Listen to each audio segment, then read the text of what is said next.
kepada Ibu selaku dari guru di MI Terpadu Jabangun, yaitu mengenai kurikulum. Nah, menurut Ibu, kira-kira kurikulum 13 atau Merdeka itu seperti apa? Bismillahirrahmanirrahim. Menurut saya ya, menurut mungkin sekolah kita yang sudah kita jalanin, ada perbedaan antara kurikulum 13 dan kurikulum Merdeka tahun ini. Jadi kalau kurikulum 13 itu gimana sih Bu bedanya? Kalau kurikulum 13 ini biasanya kita lebih fokus ke kompetensi si anak tersebut. Jadi pendekatannya terstruktur. Misalnya ada KD-nya, KI-nya, ya kayak gitu. Nanti di situ kita di struktur kompetensi si anaknya. Sedangkan kalau kurikulum Merdeka sebenarnya hampir sama aja. KI, KD itu kita sama aja, tapi beda beda apa ya, penyebutannya, istilah namanya. Misalnya kayak KI, KD, kalau di Merdeka ini kita disebutnya itu CP. Bukan ada CP, ada modul aja. Kan kalau K13 makanya RPP. Beda di situ. Beda penyebutan sih sebenarnya, tapi lebih isinya sama aja. Maksud tujuannya sama aja. Tujuan pembelajaran, terus pencapaian anaknya. Oh ya, pencapaian pembelajaran, CP itu ya, capaian pembelajaran. Sama modul ajar. Kalau di K13 RPP, di kurikulum Merdeka ini namanya modul ajar kayak gitu. Demikian kurikulum. Kalau di mengenai mata pelajaran PPKN, kira-kira di MI Terpadu Jabangun yang Ibu ajar itu menggunakan kurikulum apa? Kalau di sini kebetulan kita dari pemerintahnya, kita mengikuti dari pemerintahnya itu baru uji coba di kelas 1 MI ini ya, di tingkat fase A. Kalau kan kita ada fase A, fase B, fase C.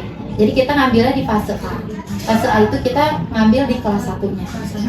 Hanya kelas 1 aja. Yang baru Merdeka. Ya, yang baru pakai kurikulum Merdeka. Yang sisanya dari kelas 2 sampai kelas 6 kita masih pakai kurikulum yang lama. Ya, 2013. Mengapa hanya kelas 1 yang menggunakan kurikulum Merdeka, yang lainnya tidak? Alasannya kenapa Ibu? Kenapa? Karena kita mengikuti arahan dari Satuan Kementerian Agama di Kota Tangerang ini. Jadi kita mengikuti, karena di sini kita uji coba di kelas 1 dulu. Yang kelas 6, 5, 4, 3 masih pakai kurikulum 13. Ya, masih pakai kurikulum 2013 ini. Kira-kira hasil dari yang kelas 1 itu menggunakan kurikulum Merdeka ada berkembang dari kelas 1-nya apa? Kalau dari kelas 1, kalau saya lihat dari tahun kemarin sama tahun ini, apa sih itu bedanya? Bedanya itu kita lebih tahu, karena di kurikulum Merdeka ini si anak diberikan kebebasan berekspresi kayak gitu. Dia bebas untuk berekspresi. Misalnya kita memberikan proyek ini, kita lihat, oh si anak ini ternyata kecerdasan anak itu nggak cuma dilihat dari pintar matematika aja. Jadi dia bisa, oh ternyata dia pintar di bidang keseniannya, bisa bikin kreativitas kayak gitu. Jadi di kurikulum Merdeka ini kita bisa lihatnya dari situnya. Tadi kan Ibu sudah menjelaskan kalau misalkan kelas 1 menggunakan kurikulum Merdeka. Nah, bagaimana mengimplementasikan kurikulum Merdeka tersebut dalam pembelajaran PPKN? Contohnya seperti apa? Di sini tuh kita mengimplementasikannya sesuai dengan CP sama tujuan pembelajaran kita. Misalnya di pelajaran PPKN kita mempelajari tentang Pancasila. Ya, jadi siswa diajarkan Pancasila ada berapa? Pengenalan dulu. Kalau kelas 1 kita Pancasila ada berapa? Ya. Terus dan di Kumer ini kita kenapa diberi kebebasan? Jadi bebas anak-anak untuk bereksplor dan bebas untuk guru tidak monoton ngajarnya. Enaknya gitu. Jadi lebih menarik, benar. Jadi misalnya guru itu harus kreatif. Nggak cuma anak yang kreatif, gurunya lebih kreatif. Ya, misalnya Pancasila 1, ketuhanan yang Maha Esa, misal kayak gitu ya. Bu, ketuhanan Maha Esa tuh kayak gimana sih Bu? Misal kayak gitu. Jadi kita harus punya gambarnya. Terus lambangnya apa? Lambangnya bintang. Si anak tuh tidak hanya bintang, enggak, tapi kita punya media aja. Oh, media aja. Ah, Alat peraga. Nah, alat peraga betul. Jadi di Kumar itu kita harus kreatif bikin media aja sama alat peraga. Jadi kita tunjukin ke anak, ini nak, kata Mak Esa, gambarnya bintang, lambangnya bintang. Bintang ya, lihat ya, warnanya kuning. Kayak jadi dia oh bintang ya warnanya kuning kayak gitu ya. Jadi Tadi dia kan tahu. untuk kelas 1-nya ya, Bu. Untuk yang kurikulum 13-nya itu seperti apa, Bu? Untuk kelas 2 sampai kelas 6 itu. Biasanya tuh saya tetap juga kita kreatif, tetap kita kreatif aja ya, meskipun sebenarnya strukturnya kan dia beda ya, nama-namanya beda, tapi untuk pembelajaran sama aja karena dia nanti kan dia setelah di tahun ini misal dia belum pakai Kumar, di tahun besok takutnya pakai Kumar. Apa saja tantangan yang Ibu hadapi dalam pembelajaran kurikulum yang berbeda dalam mata pelajaran PPKN? Tantangannya itu kita harus belajar.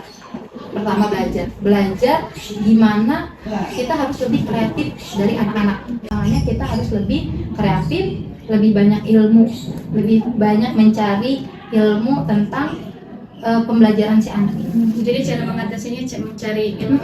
Mencari, jadi kita ibaratnya jangan kudet ya, karena sekarang dia sekarang zaman modern searching aja di YouTube atau di TikTok atau di mana, jadi kita searching aja pembelajaran media ajar untuk kelas 1 misalnya. Nanti dia muncul semua. Jadi kita jangan diam aja sih sebenarnya. Oh, berarti solusinya mencari referensi dari yang lain ya. Betul. Baik, untuk pertanyaan yang terakhir yaitu kira-kira hasil dari menggunakan kurikulum 13, kurikulum Merdeka dari kelas 1 maupun sampai kelas 6 itu kira-kira hasil perkembangan yang telah diajarkan dalam pembelajaran PPKN itu apa, Ibu? Alhamdulillah capaiannya anak bisa lebih kreatif di situ.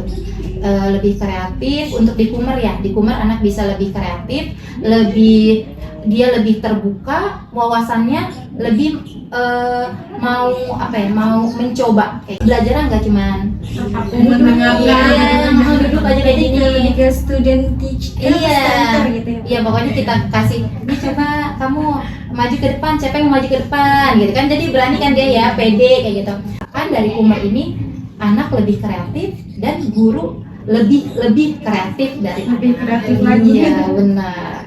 Kurikulum 2013 dilihat perbedaannya dari situ aja sih. Jadi kita kalau kemarin kan lebih fokusnya kompetensi si anaknya aja. Baik, itu saja yang kita dapatkan dari Ibu. Semoga bermanfaat dan kita semua bisa memahami satu sama lain. Ibu sukses selalu. Amin. Semoga lancar ya. Terus juga dengan waktunya. Iya, semoga lancar Amin. tugas kuliahnya. Terima kasih banyak Ibu. Assalamualaikum warahmatullahi wabarakatuh. Waalaikumsalam warahmatullahi wabarakatuh. Assalamualaikum warahmatullahi wabarakatuh. Waalaikumsalam warahmatullahi wabarakatuh. Perkenalkan, kami kakak-kakak dari kampus Universitas Pamulang, yaitu dari prodi PPKN semester 6. Nah, di sini tadi kami sudah bertemu oleh guru kalian mengenai tentang kurikulum pembelajaran, yaitu ada kurikulum 2013 dan kurikulum Merdeka. Nama saya Marcella Damayanti dari kelas 5. Dari kelas 5, oke, yang satunya? Nama saya Melati Wijaya dari kelas 6. Nah, kira-kira dari Ade Marcella ini pembelajaran PPKN itu kira-kira Sela suka nggak? Suka. Kalau misalkan Sela dan Melati itu di dalam kelas itu menggunakan kurikulum berapa? Kurikulum 13. Oh, kurikulum 13. sama ya? Iya, kelas masih sama ya? Iya. Kalau misalkan yang pakai kurikulum Merdeka itu hanya kelas 1? Iya. Kelas mata pelajaran PPKN belajarnya dengan cara apa? Atau berdiskusi, berkelompok, atau kayak gimana? Kalau saya berdiskusi. Kelompok ya? Jadi dibuat kelompok dulu, jadi nanti dalam satu kelompok itu baru berdiskusi. Kalau dari kelas 5 ini yang saya tahu dalam berdiskusi ya tadi ya, nah itu pembelajaran tentang materi PPKN-nya seperti apa? Tentang hak dan kewajibannya. Oh, hak dan Itu kewajiban. diajarkan kewajibannya. Hak dan kewajibannya itu diterapkan dalam sekolah gitu maksudnya. Kalau untuk kelas 6, Melati Dengan cara presentasi. Presentasinya per orang ya? Iya, memberikan contoh pengalaman nilai-nilai Pancasila. Dalam pembelajaran PPKN itu kira-kira hasil yang kamu dapatkan, perkembangan dalam diri kamu itu dalam sekolah ini kira-kira apa untuk kelas 5 Sela? Yang saya dapat dengan teman-teman saya itu haknya mendapatkan nilai, kewajibannya mengikuti pelajaran. Kalau untuk pelatih selaku kelas 6, Hasil yang saya dapatkan dengan teman-teman menerapkan nilai-nilai Pancasila di masyarakat dan di sekolah. contohnya? Iya, contohnya saling menghargai. Oke, baik. Itu saja dari kakak. Terima kasih banyak ya. Semoga PPKN tidak membuat kalian bete ya pembelajarannya ya. Tetap semangat ya dalam pembelajaran PPKN. Oke, sekian dari kami. Assalamualaikum warahmatullahi wabarakatuh.